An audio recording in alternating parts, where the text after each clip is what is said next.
एक तरफ आज़ाद कश्मीर में इंतखाबात के नताइज बनाए जा रहे थे और दूसरी तरफ लाशें गिराई जा रही थी।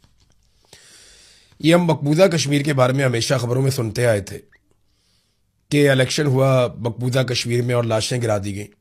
हमने आज आज़ाद कश्मीर में वही सारा कुछ होते हुए देखा। पाकिस्तान के मौजूदा रजीम ने आसिम मुनीर साहब की क़यादत में आज़ाद कश्मीर में एक मरतबा फिर लाशें गिरा दी। PMLN ने और पीपल्स पार्टी ने इसमें सहूलतकारी की है और बड़े पैमाने पर लाशें गिराई गई हैं। जो बंदरबांट सीटों की गई उसमें क्योंकि अवाम ने दिलचस्पी ली नहीं, लोग निकले नहीं वोट डालने के लिए।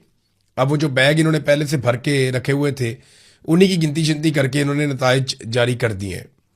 जो वोटिंग टर्नआउट था वो तो जो लोग वहां कवरेज करते सारा दिन, उन्होंने कहा 10% भी हमें नहीं लगता।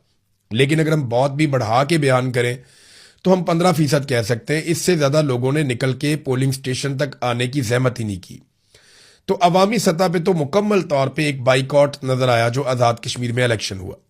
लोगों ने उसमें दिलचस्पी नहीं ली। मिलिट्री एस्टेब्लिशमेंट का तैयार करदा इलेक्शन था और उन्होंने इसको 3 मराहिल में करने का फैसला किया। लोगों ने जरा भी दिलचस्पी नहीं दिखाई। नताइज के लिए जो सहाफ़ी जा रहे थे RO के दफातर में, या वो चाह रहे थे कि नताइज उनके सामने बने, उन सहाफ़ियों को जाने से रोक दिया गया और रुकावटें डाली गई।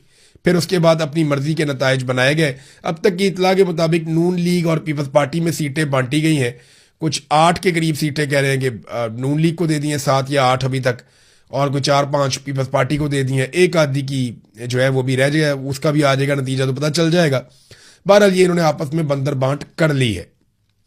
इसके बाद दूसरे मरले का इलेक्शन करवाएंगे। लेकिन जब यहां पे इलेक्शन हो रहा था तो वो जो एहतजाज करने वाले लोग मीरपुर से निकले काफिले लेकर वो रावला कोट पहुंच गए और दरीक चौक से जब वो आगे की तरफ बढ़े और चनार चौक के नजदीक पहुंचे तो उमर नजीर कश्मीरी साहब ने जो स्टेटमेंट जारी किया उसके मुताबिक वहां पे खौफनाक खून रेजी हुई है।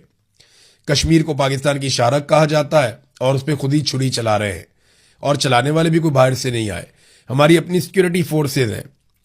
उमर नजीर कश्मीरी ने जो सबसे पहले इंफॉर्मेशन दी, उन्होंने बताया कि जी चनार चौक के नजदीक इमारतों पर असलहा फिट किया गया था और हैवी मशीन गन्स फिट करने के बाद अवाम पे गोली चलाई गई।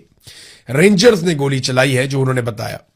पहले उन्होंने 10 लोगों के नाम लिए जो शहीद हुए हैं, उनके इलाकों के नाम लिए और यह बताया कि 10 लोग अब तक शहीद हो चुके हैं। 7वें नंबर पे उमर नजीर कश्मीरी ने अपने भाई का नाम लिया था।